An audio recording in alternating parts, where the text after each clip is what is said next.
Hello and welcome to Magical Travel Adventure. I am Lauren, your host, and today we are going to be talking about Animal Kingdom and touring plans with that. And I am Lauren, I am your host, I am a travel advisor. My information is below if you would like to reach out to me.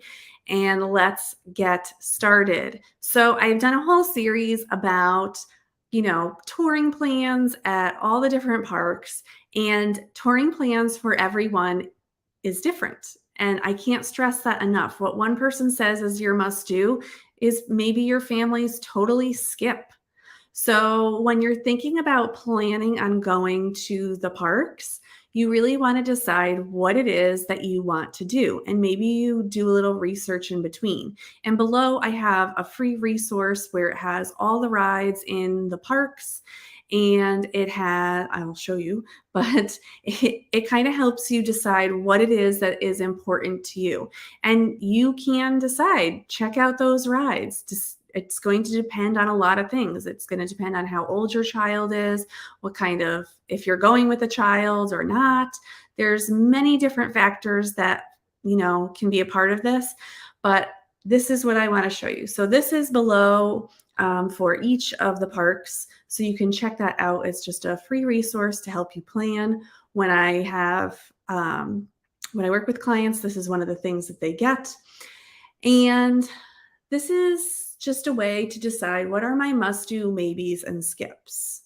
The stars mean that is in Genie Plus or Individual Lightning Lane. And if you don't know what that is, I have videos on that, so go check those out. But when I have planned here for 3 different types of families. So this first family is me, and it's someone with a toddler. My toddler's 4. And so I kind of decided what it is that he would want to do.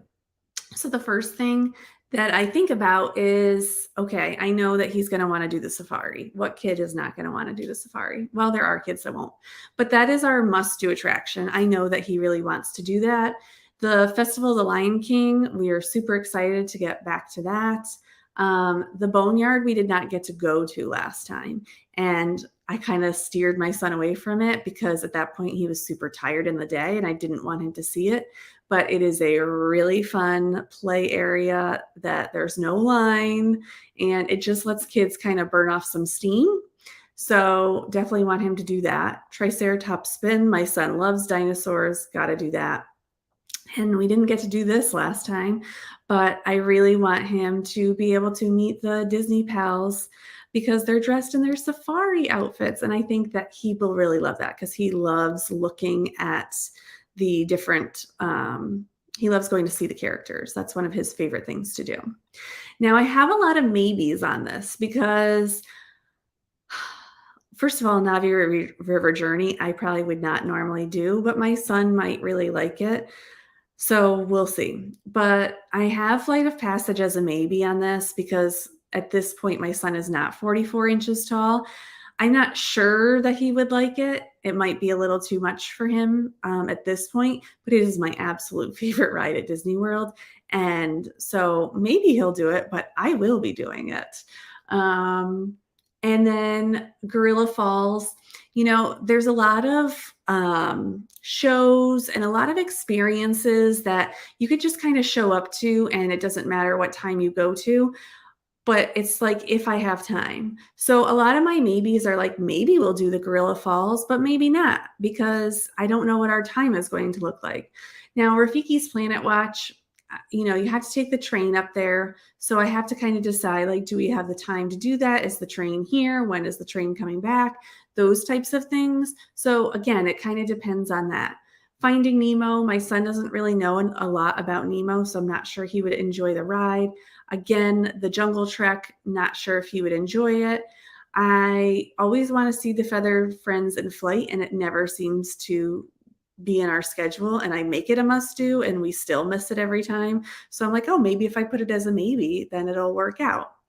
And then the rest I kind of have as no's. I know my son would never do Expedition Everest. He would not like Cali River Rapids, does not like getting wet in certain situations. It's Tough to Be a Bug is a frightening show, and I won't do it anymore.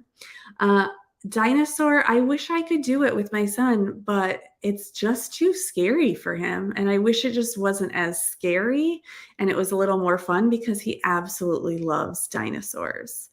The animation experience is not very important to him because, 4-year-olds, I don't have one of those 4-year-olds that draws like some of you might out there. Now, this next one is for a group of people that have and maybe like 8 to 10-year-olds. So if I had an 8 to 10-year-old, I would say if they ride rides, Flight of Passage all the way. Do it by the individual lightning lane, get that in, or do it first thing in the morning. I think Kilimanjaro Safari is good for all ages. So yes, Cali River Rapids, Expedition Everest, if they're a big roller coaster person, Up a Great Bird Adventure, Dinosaur, and meeting the Disney Pals. That seems like a very good spot for 8 to 10-year-olds. Now, of course, it could vary for what your kid likes. I don't know if every kid's going to like Everest or those big roller coasters or Cali River Rapids, like you can get pretty wet on that. Maybe you guys don't want to be wet all day, or maybe that's like your absolute favorite thing is to like go do that and get wet and, just have a change of clothes and change them. The last time that I did Cali River Rapids, there was this little kid that just squealed the whole time. He had the best time and it made our ride. And I will always remember that. So you never know. So you have to know your kid. And if you use the sheet with your family as you're planning, it will help them because you'll get to see like, oh, they really want to do this. Oh, no, they don't really want to do that.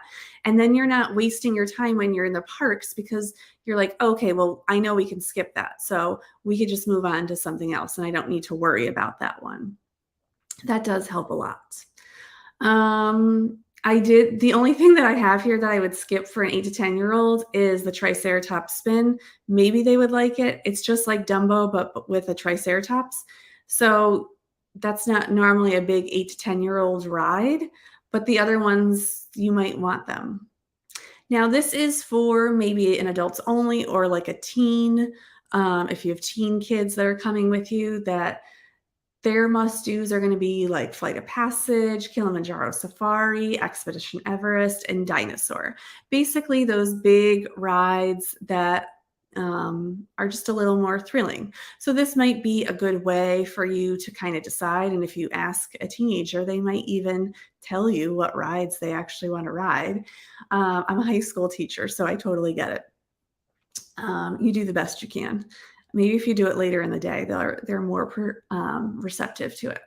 And then I have a lot of maybes because I feel like a lot of the rides at Animal Kingdom really vary based on your own personality and what you would want. So you can just look at this and just see like, okay, maybe I have an artist in the family, so I really want to do that animation experience. That can be a lot of fun for a lot of people. I am not an artist whatsoever, and I love the animation experience. It makes me feel like I do have some artistic talent out there. So that can be a lot of fun. And especially as a family, you can kind of see like who does the best with your animation experience. And a lot of the shows you can kind of see if they work out. What I like about Animal Kingdom here is that you don't have to plan as much as maybe the other parks. Like if you want to do Flight of Passage, okay, then you really want to focus in on that and trying to get there early or buy individual lightning lanes so you don't have to worry about it. And maybe the safari. But other than that, like most of the other rides and experiences, you can get through without any like you don't have to wait for a significant amount of time and you don't have to worry too much about, oh, we'll never get on anything or we will never get through everything. It's definitely a manageable experience. So I really just like Animal Kingdom. If you can just get through like what are the major rides that you want to ride, then the rest you can just kind of figure out when you're there.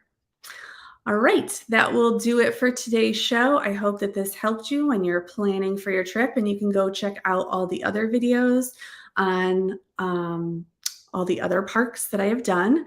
And you can get this free resource below. And I will see you next time on Magical Travel Adventure. Bye.